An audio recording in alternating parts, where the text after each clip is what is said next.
नमस्कार दोस्तों। 15 फरवरी 2022 सीबीआई की स्पेशल कोर्ट में कटघरे में होते हैं बिहार का लालू प्रसाद यादव, जिन्हें 5 साल की कैद और 60 लाख के जुर्माने की सजा सुनाई गई। लेकिन क्यों? आखिर ये कौन सा मामला था जिसमें लालू प्रसाद यादव पर 32.5 साल की कैद और करीब 1.55 करोड़ का जुर्माना लगाया गया? क्या है फॉर्डर स्कैम बिहार और कैसे पक्ष, अधिकारी, नेता सबने मिलकर पशुओं का ही निवाला छीन लिया? चलिए जानते हैं।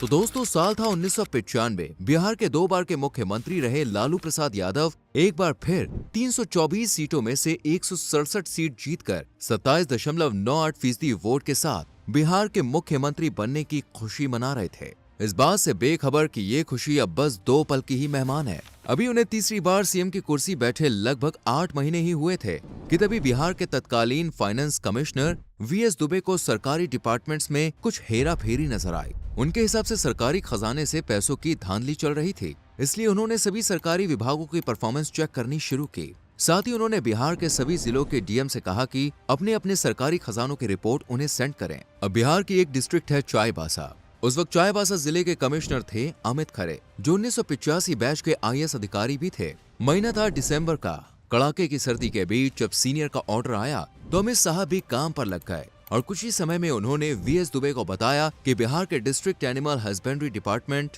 यानी कि जिला पशुपालन विभाग से एक बार 10 करोड़ और एक बार 9 करोड़ रुपए निकाले और बाकी की जानकारी ही नहीं है। ऐसा नहीं था कि अमित साहब ने डिटेल्स मांगी नहीं, बल्कि उन्हें मांगने पर भी जानकारी उन्हें दी ही नहीं गई। जाहिर था दाल में कुछ तो काला था, वरना विभाग डिटेल्स भला क्यों नहीं देता? इस कालेपन को और बारीकी से समझने के लिए जनवरी 1996 को कमिश्नर अमित खरे पशुपालन विभाग पहुंचे और वहां उन्हें पता चला कि जल्दबाजी में कुछ फाइल्स चला दी गई हैं, जबकि कुछ तो फाड़ दी गई हैं। जबकि यहाँ कई फर्जी बिल्स थे, जिनमें से ज्यादातर में पेमेंट 10 लाख रुपए से कम का किया गया था। दरअसल उस रोज ये नियम था कि कोई भी डिपार्टमेंट 10 लाख से ज्यादा का खर्चा करता है तो उसे बिल्स दिखाने होंगे, और इससे कम है तो बिल्स दिखाने की कोई नीड नहीं है, और शायद इसलिए सभी बिल्स 10 लाख से कम के थे। लेकिन अमित साहब ने अपनी इन्वेस्टिगेशन को कंटिन्यू रखा और पता चला कि इस तरह का लेन देन तो सालों से चल रहा है। अब तक करीब 37 करोड़ रुपए का घोटाला किया गया था, और सेम ऐसा ही हेर फेर झांसी, रांची, पटना, दोरांदा, गुमला और लोहरदगा जैसे कई बिहार के जिलों के सरकारी खजानों में भी चल रहा था।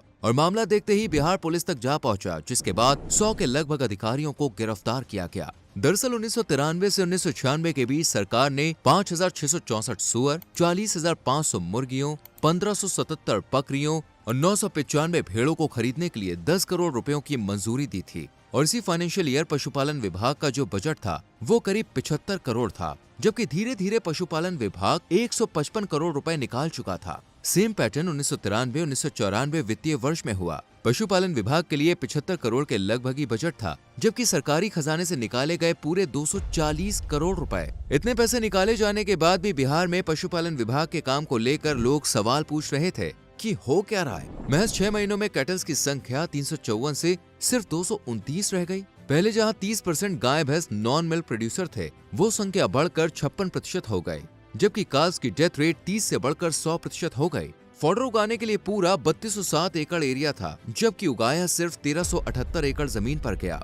आर्टिफिशियल इंसेमिनेशन गोल में 59% की कमी आई और सीमेन प्रोडक्शन सेंटर्स के लिए जो 44 सांड भेजे गए थे, उनमें से 22 ने दम तोड़ दिया, जिनमें से 2 टीबी से मरे, जबकि 2 नाइट्रोजन की कमी से और बाकी अलग अलग रीजन से। वहीं प्रोडक्शन में 65 से 80% की कमी आई, जबकि सरकारी खजाने के अनुसार करोड़ों रुपया चारे पर खर्च किया गया था। शुरुआत में लगा कि घोटाला लगभग 410 करोड़ का हुआ है, लेकिन जैसे जैसे ताश के पत्तों की तरह हेरा फेरी सामने आई, वैसे वैसे रकम बढ़ती गई और एट दी एंड ये घोटाला 950 करोड़ के साथ बिहार का सबसे बड़ा और भारत के सबसे बड़े घोटालों में से एक बना। 1996 में इस पूरे घोटाले में सीबीआई ने 53 अलग अलग केसेस दर्ज किए और टोटल 170 आरोपी बनाए गए, जिनमें से सिर्फ 2 ने ही अपनी गलती मानी और गुनाह कबूल किया, जबकि 55 तो पहले से ही इस दुनिया से रुखसत हो चुके थे।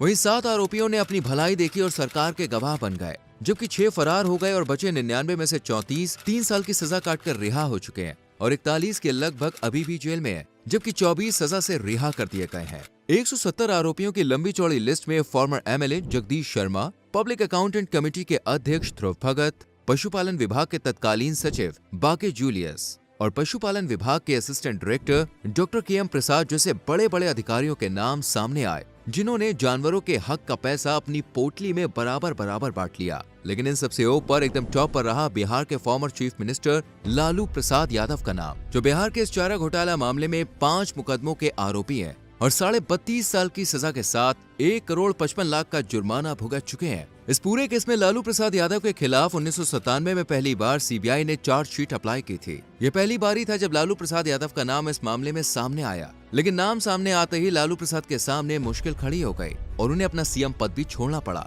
तीसरी बार सिर्फ 8 से 9 महीने का सीएम रहने के बाद यह पोस्ट उन्हीं की पत्नी राबड़ी देवी को मिल गई। वहीं चारा घोटाला मामले में सुनवाइयों का दौर शुरू हो गया। इस पूरे मामले में कुल 26 सुनवाइयां हुई, जिसकी शुरुआत 11 मार्च 1996 से शुरू हो चुकी थी। दरअसल जब चारा घोटाला मामला ऑपोजिशन वालों के कान तक पहुंचा तो उन्होंने मौके का भरपूर फायदा उठाया और बीजेपी कांग्रेस नेताओं ने मिलकर 1996 में पटना हाईकोर्ट में 5 PIL दायर की। इन PIL पर सुनवाई करते हुए पटना हाईकोर्ट ने भी central bureau of investigation CBI को इस घोटाले की जांच का आदेश दिया। एक्शन में आते ही CBI ने मामले में 27 मार्च 1996 को चाईबासा खजाने मामले में FIR दर्ज की और 23 जून 1997 को पहली बार चार्जशीट फाइल की गई। इसके बाद 30 जुलाई 1997 को राष्ट्रीय जनता दल यानी कि राजद के प्रमुख लालू प्रसाद यादव को सरेंडर करने के लिए कहा गया और लालू प्रसाद यादव ने सरेंडर कर दिया, जिसके बाद लालू प्रसाद यादव को हिरासत में ले लिया गया। हालांकि इस केस में former chief minister Jagannath Mishra और केंद्रीय मंत्री चरणदेव प्रसाद वर्मा भी शामिल थे,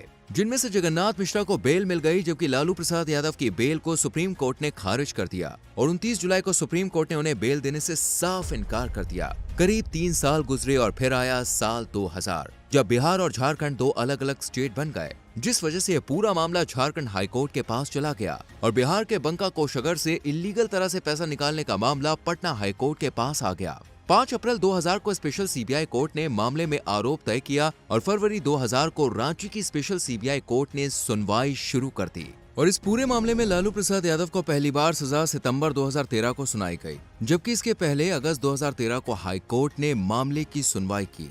जबकि इससे पहले अगस्त 2013 को हाईकोर्ट ने मामले की सुनवाई कर रही लोअर कोर्ट के जज की ट्रांसफर की लालू प्रसाद की मांग को खारिज कर दिया था। जी हां, लालू प्रसाद यादव जज को ही रिप्लेस करवाने के चक्कर में थे, पर अफसोस कि उनके अरमानों पर हाई कोर्ट ने पानी फेर दिया और 30 सितंबर 2013 को बिहार के 2 बार के सीएम लालू प्रसाद यादव को सबसे बड़ा झटका लगा। असल में इस पूरे मामले में लालू प्रसाद यादव को कुल 5 मामलों में सजा हुई, जिनमें से पहला मामला था चाईबासा ट्रेजरी केस। रिपोर्ट के अनुसार लालू प्रसाद यादव के खिलाफ चाईबासा के खजाने से 37 करोड़ 70 लाख रुपए अवैध तरीके से निकालने का आरोप था, जिसकी सुनवाई 3 अक्टूबर 2013 को हुई और लालू प्रसाद यादव को 5 साल की जेल और 25 लाख रुपए का जुर्माना लगाया गया। हाँ, वो बात अलग है कि बेल पर लालू प्रसाद यादव कुछ ही दिनों बाद बाहर आ गए, लेकिन इस जेल से उन्हें एक बहुत ही बड़ा नुकसान हुआ और वो नुकसान था 11 साल तक इलेक्शन न लड़ने का। इस वजह से उनका पॉलिटिकल करियर लगभग खत्म ही हो गया। लालू प्रसाद यादव के साथ साथ यहाँ जगन्नाथ मिश्रा और 45 अन्य लोगों को भी CBI जज प्रभास कुमार सिंह ने दोषी करार दिया था।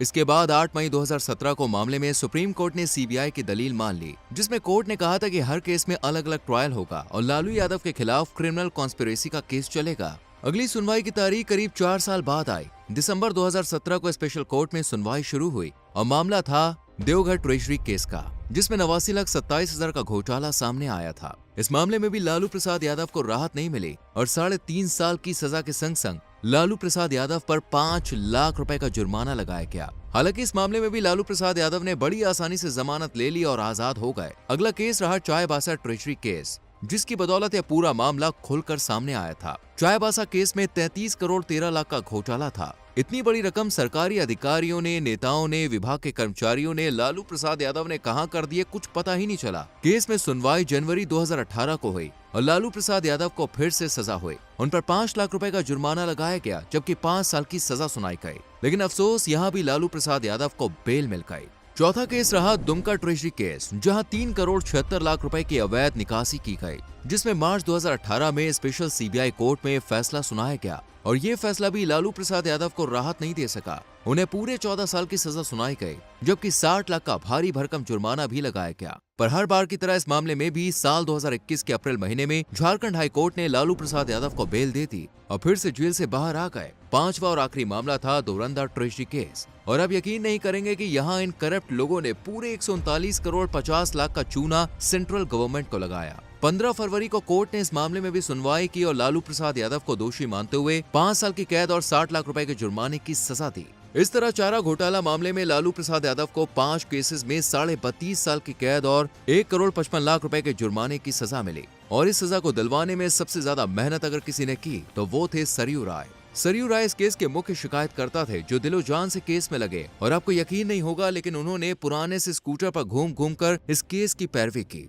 जिस वजह से ये कहा जाता है कि लालू प्रसाद यादव को सजा अगर किसी की वजह से हुई, किसी की मेहनत का पीछे हाथ है, तो वो है सरयू राय। वो ना होते तो शायद लालू प्रसाद यादव इस मामले को ठंडे बस्ते तक पहुंचाने में कामयाब हो गए होते। वहीं सुशील कुमार मोदी ने भी चारा घोटाला केस को डूबने नहीं दिया, बल्कि इसे पूरी मजबूती से उठाया। इनके अलावा एक रोज प्रेस कॉन्फ्रेंस में शिवानंद तिवारी ने भी यह माना था कि इस पूरे मामले में उनका भी इन्वॉल्वमेंट रहा है। उन्होंने इस केस को मुकाम तक पहुंचाने के लिए काफी कुछ किया, लेकिन हैरानी की बात देखिए, लालू प्रसाद यादव के खिलाफ होने के बाद भी न केवल शिवानंद तिवारी को राजद में चुना गया, बल्कि वो लालू प्रसाद यादव के साथ भी रहे। वहीं हम इस पूरे केस में सीबीआई के रोल को भी नजरअंदाज नहीं कर सकते हैं, जिसने एक भी पहलू को जाने नहीं दिया और हर मुद्दे पर अच्छे से जांच कर कोर्ट से लालू प्रसाद को ज्यादा से ज्यादा सजा देने की मांग की। क्योंकि ये मामला ऊपर से भले ही पैसों के घोटाले से जुड़ा हो, लेकिन असल में ये देश को धोखा देने और व्यापक षड्यंत्र से जुड़ा हुआ है। जिन सरकारी कर्मचारियों को लोगों की मदद के लिए बैठाया जाता है, जिन नेताओं को जनता विश्वास के साथ चुनती है, अपनी भलाई के लिए चुनती है, अगर वही नेता, कर्मचारी, अधिकारी इस तरह करोड़ों के घोटाले करेंगे,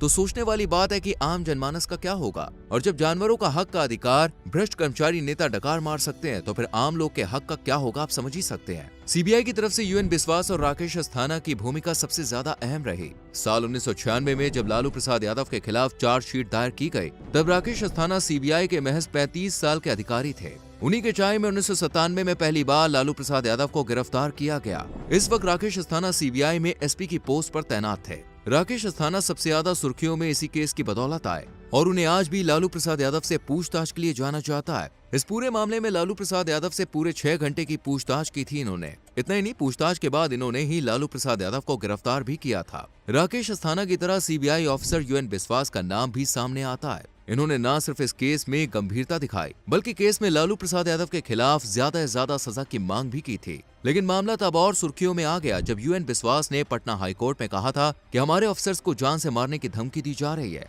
उन्हें नुकसान पहुंचाने की धमकियां मिल रही हैं। ये बात जून 1997 की है, जब वो डरे हुए पटना हाईकोर्ट में साफ नजर आ रहे थे। उन्होंने भरी कोर्ट में ये कहा था कि धमकियों के कारण राजनीतिक शख्सियतों को गिरफ्तार करना पॉसिबल नहीं हो रहा है। अपनी सुरक्षा को मद्देनजर रखते हुए यूएन बिस्वास और अन्य अधिकारी उस रोज बुलेट प्रूफ कार में चला करते थे। हालांकि लाख कोशिशों का फल अधिकारियों को मिला और लालू प्रसाद यादव सहित अन्य सभी आरोपियों को सजा हुई। वो बात अलग है कि लालू प्रसाद यादव ने अपना ज्यादातर समय जेल में न रहकर बेल पर बाहर ही बिताया है। ये कोई शॉकिंग बात नहीं है, क्योंकि हमारे सिस्टम में अक्सर ऐसा होता है। भ्रष्ट लोग, करप्ट नेता ये सब क्राइम करने के बाद भी बाहर ही घूमते रहते हैं, लेकिन इनकी जगह अगर कोई आम आदमी हो तो उन्हें सालों के लिए जेल में सड़ने के लिए छोड़ दिया जाता है। वैसे आपकी इस पूरे मामले में क्या राय है, कमेंट सेक्शन में जरूर लिखिए। देश को 950 करोड़ का चूना लगाने वाले लोग की बेल पर आपकी क्या राय है, आप लिखिएगा जरूर। वीडियो पसंद आई हो तो लाइक करें, शेयर करें और चैनल को सब्सक्राइब करके बेल आइकॉन प्रेस करें, जिससे आने वाली वीडियोस आपसे मिस ना हो। मिलते हैं आपसे अगली वीडियो में। Till then bye bye, take care.